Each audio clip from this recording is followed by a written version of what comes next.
Hello students and welcome to the lecture. So students, as we know that we are covering the financial system and basically what we are doing, we are covering the Indian stock market, right?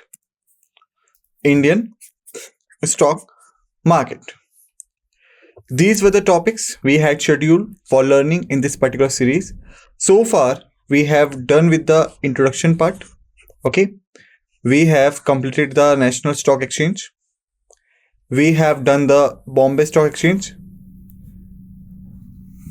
We have done the market participatories. Okay. About regulatory framework, we were studying in the previous lecture. Alright. So these were the topics we are completed or we are about to complete it. Okay. Sorry, we have completed and we are about to complete it. The last one, the topics which we are left are the trade mechanism, the price discovery, clearing and the settlement, market instruments, economic rules plus conclusion. Okay, so these were the topics left. All right, so I hope that you have revised the previous lectures carefully, because when we go further in this particular series of the Indian stock market, Indian stock market, when we go further in this particular series, so things are actually you can say things are actually interconnected.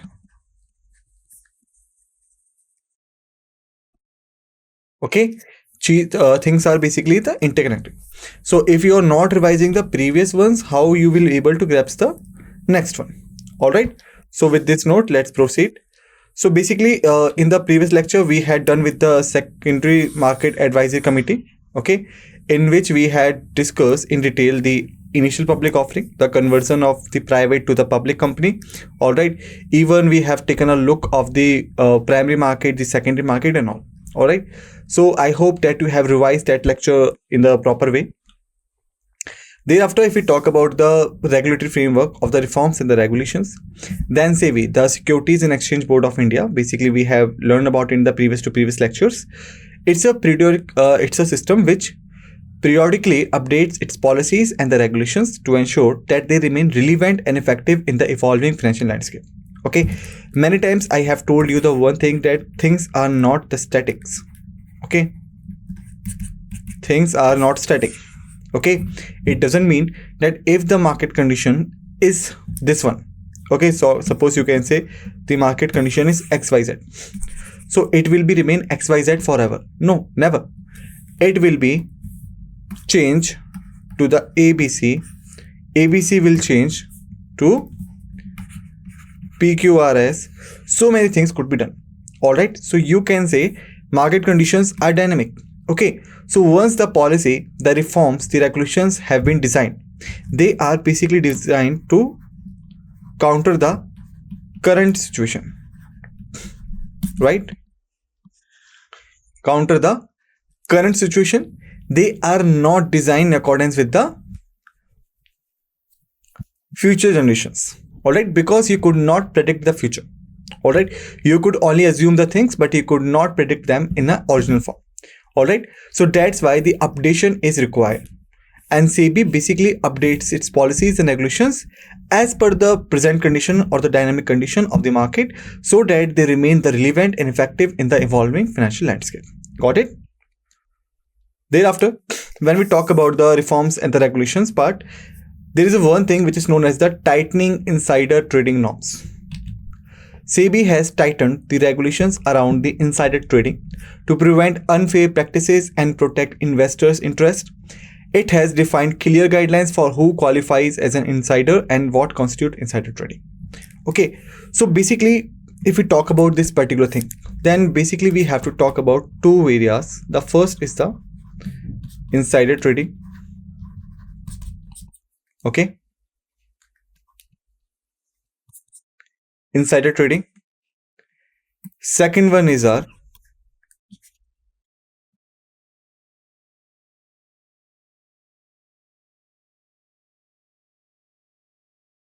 insider.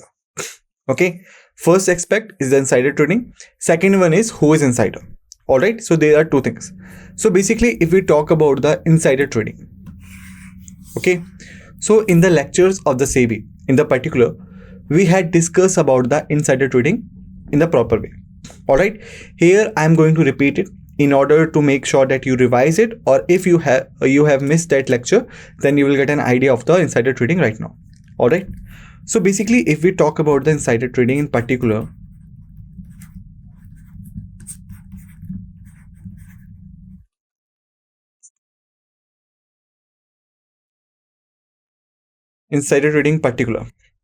then what do you mean with insider trading? Practice of making decisions of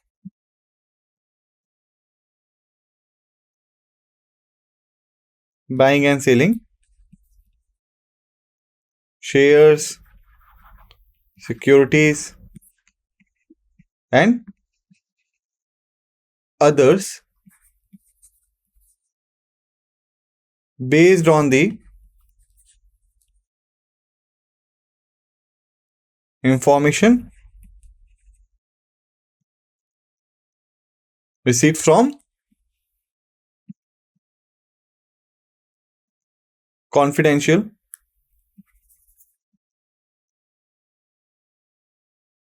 data of an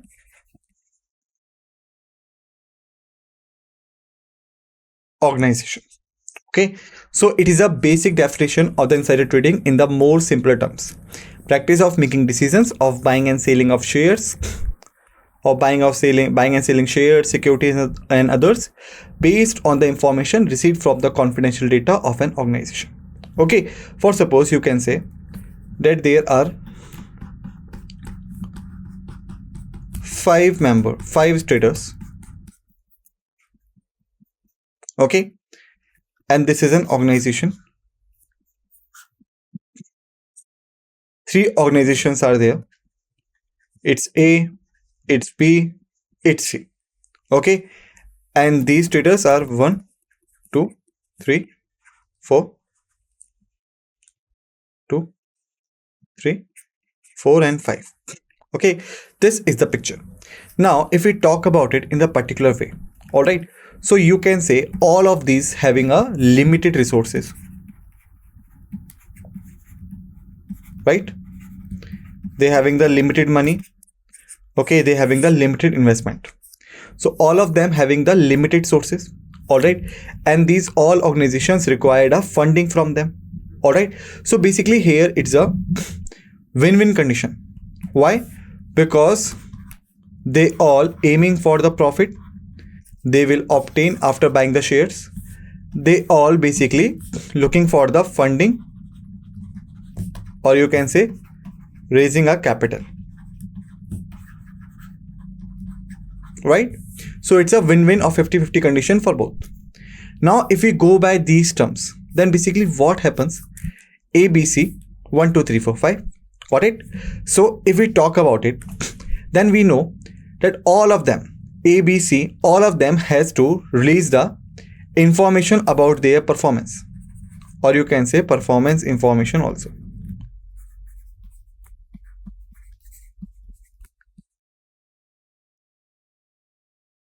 Okay, they all are required to give the information, performance information. All right, and on the basis of these informations, these traders will define that in which organization they are required to invest. Okay, this is the formal way. This is called as a formal way. Okay, so now you have become aware about the formal way and the procedure. Now it's a time of insider trading. Basically all of these organizations will receive the performance information which could be released to the general public.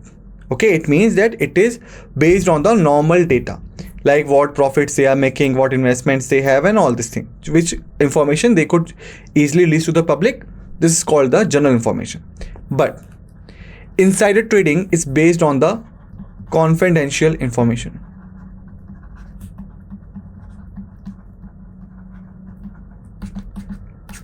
Okay, and what do you mean by the confidential information? Basically these organizations will have their confidential data, which is you can say generally related to the secondary capital and database. Okay, means their internal deals, all right, their internal performance and all, which could not be released to the general public in a particular way. Okay, so if this confidential information, suppose, is available to this particular trader, okay, then what will happen? All of them will decide their decisions on the basis of this information. Okay, but that person will surely go to this one. Why? Because it's having the confidential information of these organizations. All right, and as per the information, this organization is basically doing well. All right, so what do you think? Is it a fair practice? No, it is not only unfair with the traders but also for the organizations. Why? Because if their confidential information is released to the outsider or the traders, first thing will happen that the funding which could be received by them will be transferred to the organization which confidential data has been released. Second, that the organization in particular which confidential data has been released to the outsiders will be in the danger form, because the data is confidential, and if something is confidential, it means that it could not be released to the outsider. All right, so it is unfair for both, from the trader's point of view, from the organization's point of view. Okay, so this is called the insider trading practice of making decisions, because now he having the confidential data of an organization. As per the data, he could make the decision that whether he's required to buy and sell the shares, securities, or other things of that particular organization, okay, which is not known to these people. All right, so this is the insider trading. Now the concept, the second concept we have, basically you can say insider one. We have done with the insider trading. Now the concept is regarding for the insider, like what do we mean by them? So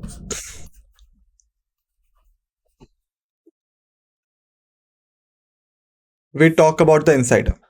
Okay, so basically as per the SEBI's definition of the insider, that who person, or can you can say who can be defined as an insider.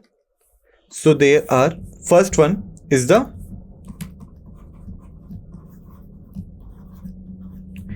immediate member of an organization.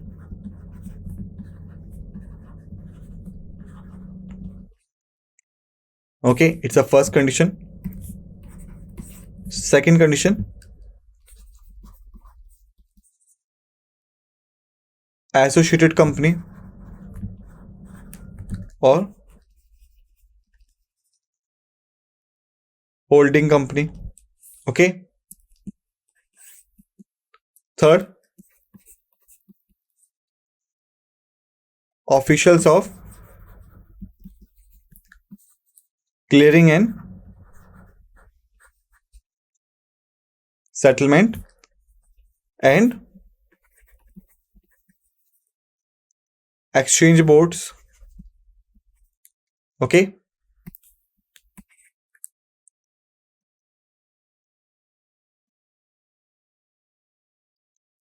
third, like the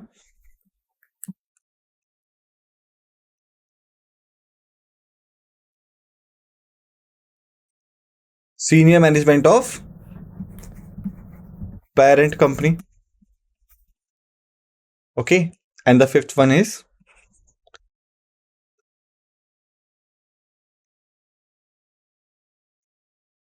trustee of mutual funds. Okay, so as per the definition of the SEBI, these people could be referred as an insider.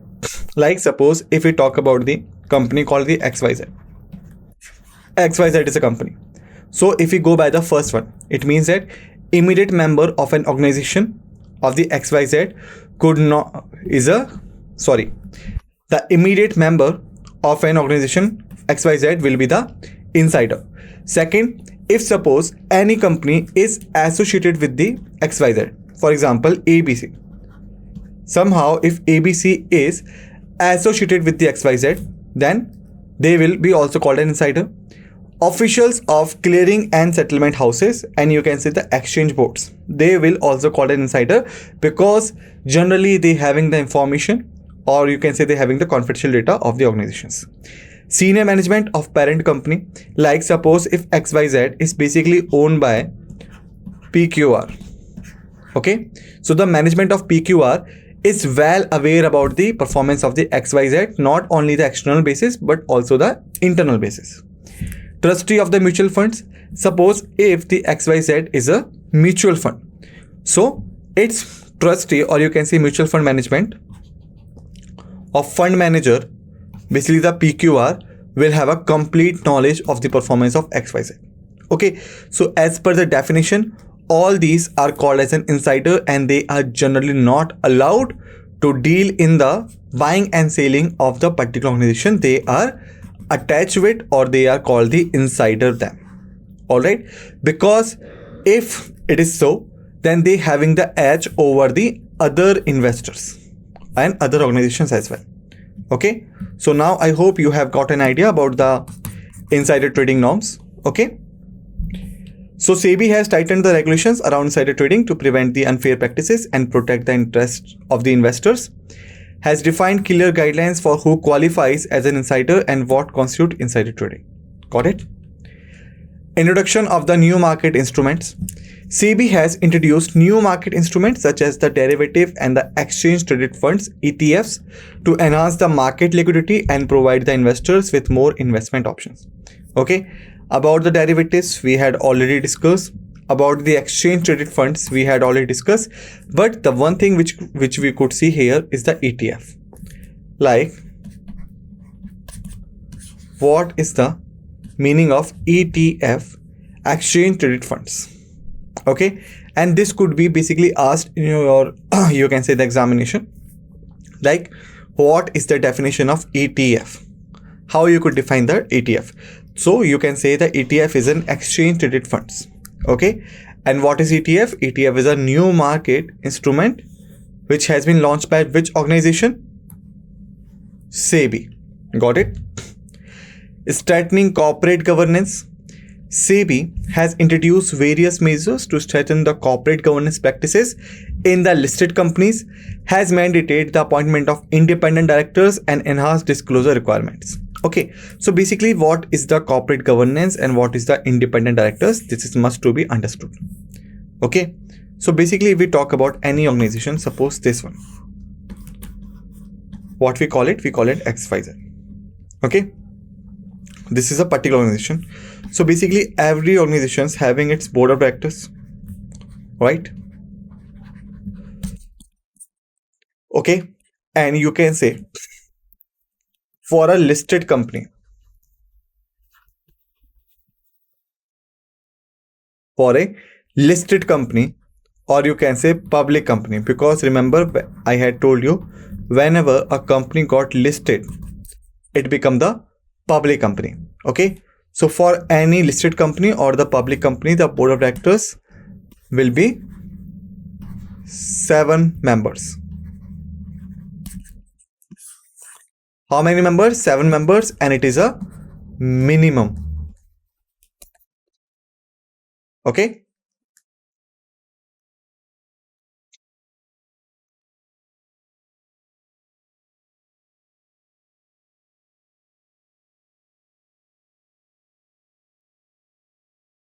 so keep this thing in your mind. So these are the board of directors, and what is the responsibility of the board of directors? Okay, there is a one thing also. Remember I had told you one thing, that there are 2 main points: board of directors versus chief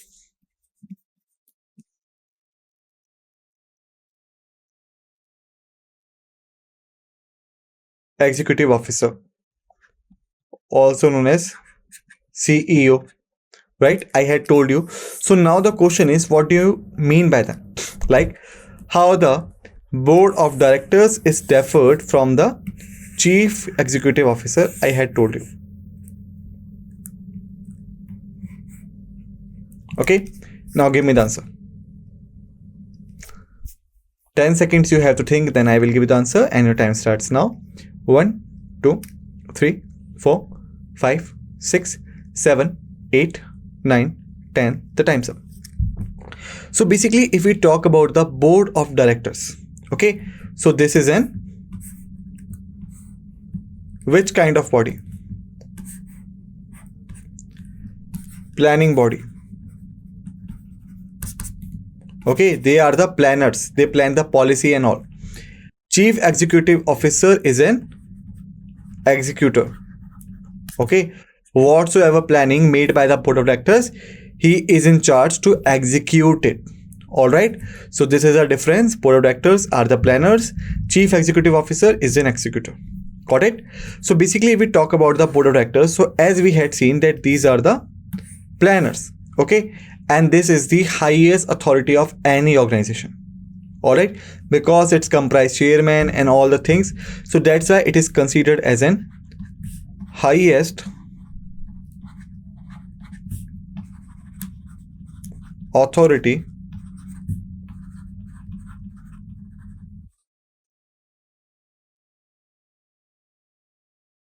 of an organization. Got it? Now the question is, when we talk about the information or the releasement of the information to you can say conclude the performance of a company, okay, so basically this kind of formations are generally released in the supervision of the board of directors. All right, so every organization is tried to show them as an perfect,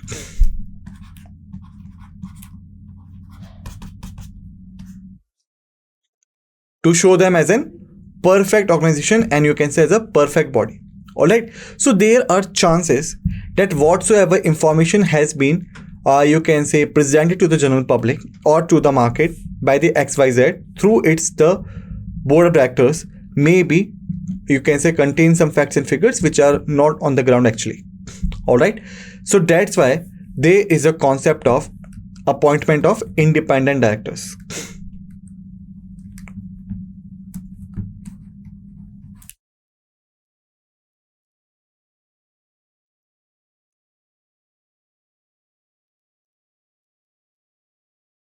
Okay, because these independent directors doesn't have to do anything with the interest of the XYZ, because he is not connected to the XYZ in whichever way.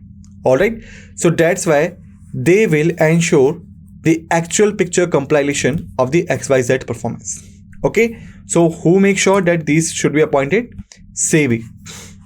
Okay, SATHEE makes sure that the independent directors to be appointed so that they could enhance the disclosure requirements. Got it? And how the system works, I have portrayed a very good picture in the detailed form in front of you. Okay, so you could check it from here. Thereafter, let's move forward. Enhancing the market transparency is another important term. SEBI has taken steps to enhance the market transparency by mandating disclosure requirements for listed company. It has also introduced measures to improve the transparency of the trading activities. Okay, like you could say, suppose this is an organization. Okay, suppose this is an you can say the organization called the XYZ. Okay, in order to listed their shares, or you can say to invite the investment into the organization from market, to invite the investment into the organization from market. Okay, so basically the XYZ is required to release the data, okay, which we often call as a performance data.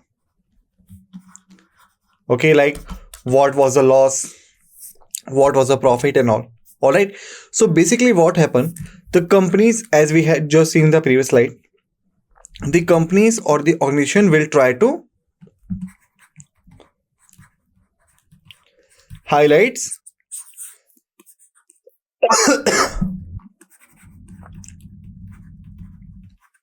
highlights the positivity. Okay, generally the company will do, because the more positivity, the more you can say invitations will be taken off. All right, but is this correct from the point of view of market transparency? Is it not an unfair situation? Yes, it's an unfair situation. Okay, that's why, that is the reason why the highlights does not work out. Okay, SEBI basically, you can say, taken steps to enhance the market transparency by mandating disclosure requirements for listed companies. It means that they are required to disclose certain information. Doesn't matter whether they are in the positive form or the negative form. They are required to disclose them so that the market transparency could be improved. Got it? All right. So students, basically in this lecture, we had done till the regulatory framework. From the next lecture onwards, we will start with the trade mechanism. Till then, just revise all the facts and figures we had discussed in this lecture. Be ready for the another lecture. With this note, let's end this lecture, and what we say thank you.